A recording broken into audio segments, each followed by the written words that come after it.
అట్ట కూడా ఎక్స్పెక్ట్ చేస్తానా? కాదు, నువ్వు అట్ట కూడా ఎక్స్పెక్ట్ చేస్తానా?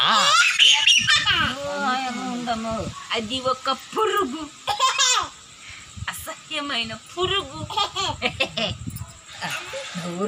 నీచాతి నీచమైన పురుగు.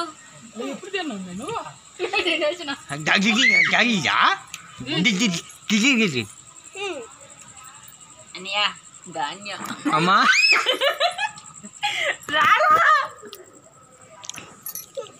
ఒక కొమ్మకు పూచిన పూలం అన్నయ్య మనమే, ఒక గూటికి చేరిన పూలం ఆ బంధం మనదేలే అన్నయ్య.